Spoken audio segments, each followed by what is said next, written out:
Hello दोस्तों, आप सभी का स्वागत है आपके लर्निंग प्लेटफॉर्म आओ मिलकर सीखे में। तो आज हम आपके सामने चर्चा करने जा रहे हैं हड़प्पा सभ्यता, जिसे अब सिंधु घाटी सभ्यता भी कहा जाता है। और इसका जो पीरियड है, टाइम पीरियड है, वो 2500 से लेकर 1750 तक माना जाता है। तो आज हम इसके बारे में डिटेल चर्चा करेंगे कि हड़प्पा सभ्यता को सिंधु सभ्यता क्यों कहा जाता है।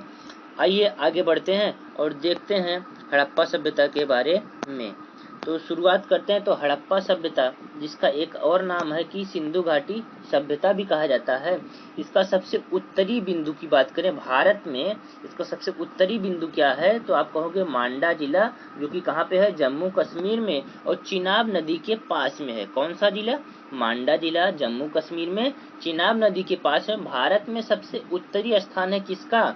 हड़प्पा सभ्यता का, या फिर कह सकते हो सिंधु घाटी सभ्यता का।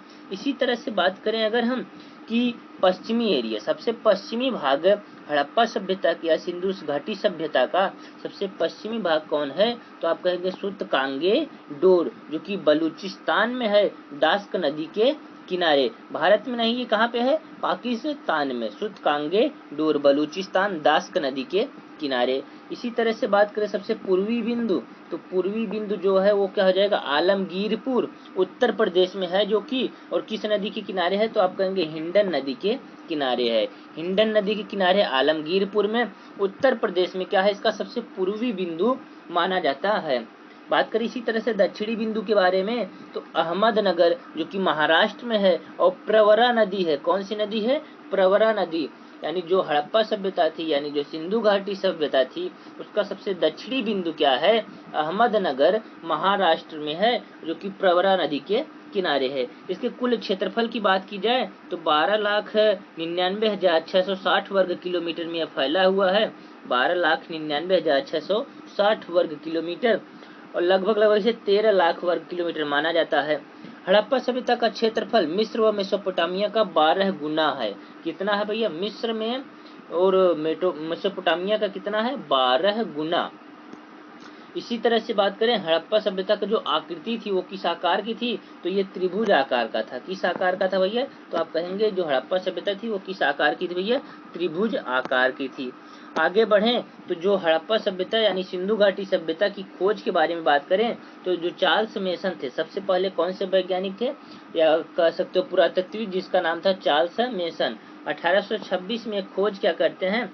सभ्यता के बारे में बताया, लेकिन इसकी खोज नहीं की गई। इन्होंने सिंधु घाटी सभ्यता यानी हड़प्पा सभ्यता के बारे में चर्चा तो किया, लेकिन इसकी खोज नहीं की गई थी। उसके बाद बात करें विलियम बर्टन की, तो 1856 में इन्होंने क्या किया? कराची में, कहाँ पे? कराची में निर्माण कार्य के बारे में बताया, लेकिन इन्होंने भी कोई आधिकारिक पुष्टि नहीं की। आगे बढ़ें तो इसी तरह से आते हैं अलेक्जेंडर कनिंघम। ये कब की बात है? 1860 की। तो इन्होंने क्या किया? टीलों का सर्वेक्षण किया, जो टीले पाए जाते हैं उसका सर्वेक्षण किया और प्रथम बार खोज करने का प्रयास किया। इन्होंने हड़प्पा सभ्यता की खोज करने की प्रयास किया, लेकिन ये सफल नहीं हुए। इसी तरह से बाद में आते हैं जॉन मार्शल। कौन आते हैं? John Marshall.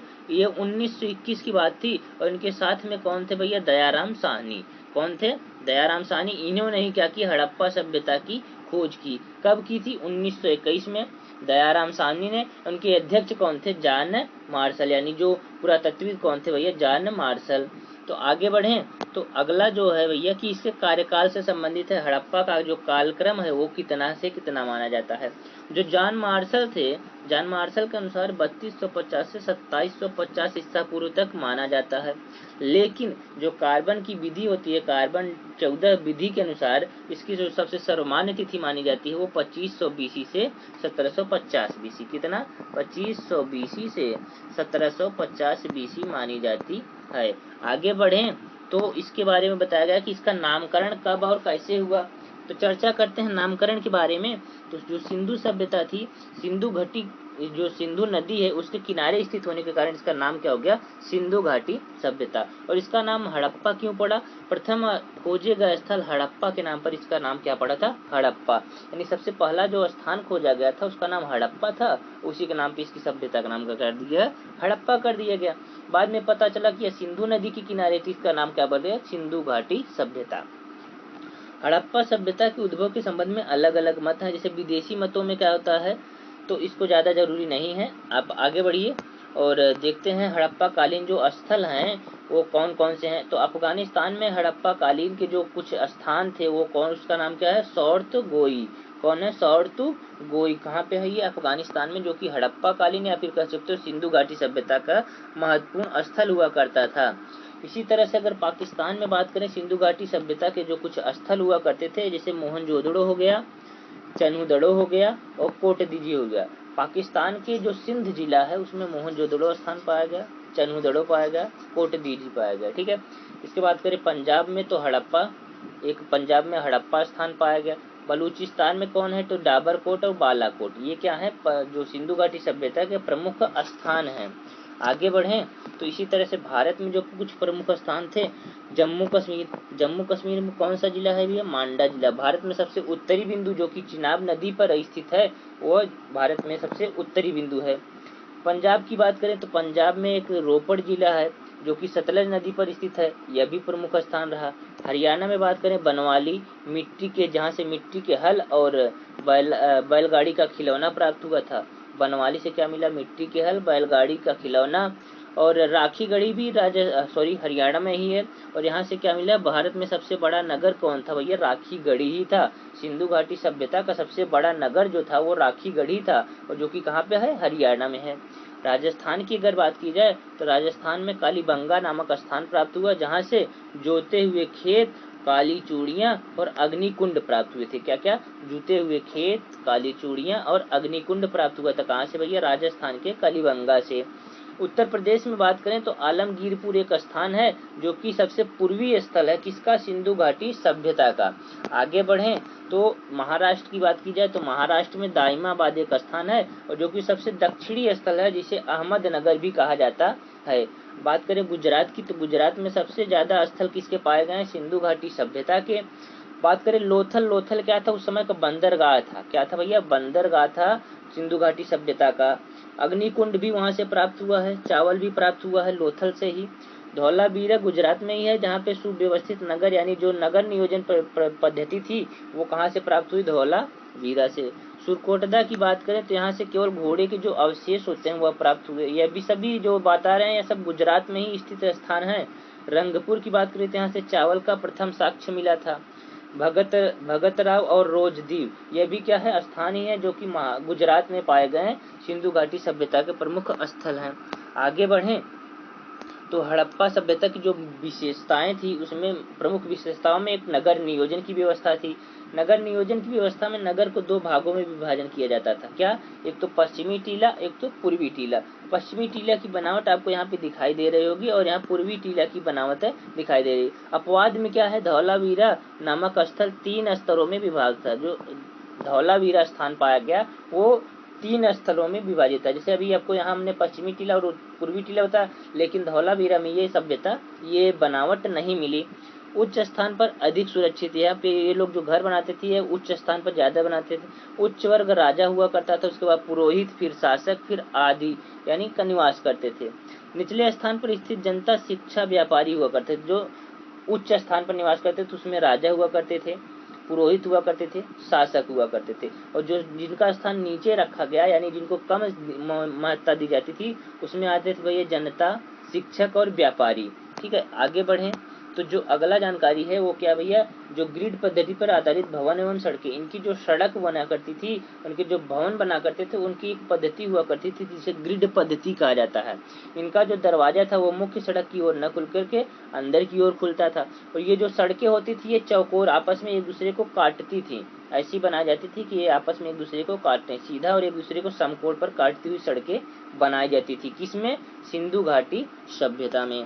आगे बढ़ें तो इसी तरह से वहाँ की ईंटों के बारे में बताया गया। जो ईंटें प्राप्त हुई हैं वहाँ से, वहाँ पे ईंटों का अनुपात जो है 4:2:1 के अनुपात में उनकी साइज हुआ करती थी। और कच्ची ईंटों का उपयोग जो है दीवारों को बनाने में और सड़कों को बनाने में किया गया था। किसका उपयोग, कच्ची ईंटों का।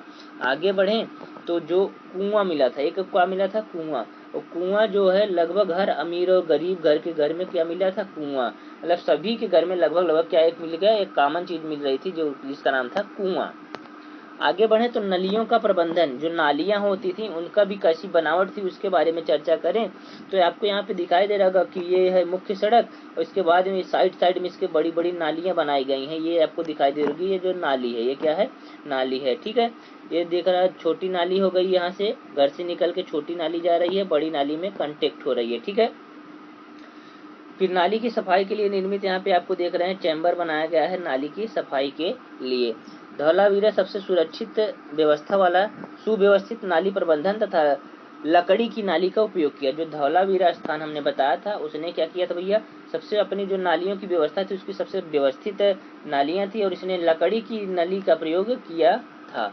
आगे बढ़े तो जो अगला है सामूहिक भवन, कौन सा भैया, सामूहिक भवन। ये जो घर बनाया करते थे सामूहिक रूप से बनाया करते थे, उसमें क्या पाया गया, विशाल अन्नागार, यानी जो घर में स्टोरेज यानी कमरा कह सकते हो आप, बनाया गया था अन्न को रखने के लिए जो स्थान होता है उसे अन्नागार कहते हैं। मोहनजोदड़ो से यह प्राप्त हुआ अन्नागार है। इसकी साइज देखेंगे आप तो इसकी जो लंबाई है वो क्या है 45.71 मीटर और इसकी जो चौड़ाई है वो है 15.23 मीटर। ऊंचाई के बारे में कोई जिक्र नहीं किया गया है। यहाँ पे इसको क्या किया गया, अनाज का भंडारण किया जाता था जिसे अन्नागार कहा जाता है। यह भी कहाँ से प्राप्त हुआ था, मोहनजोदड़ो से।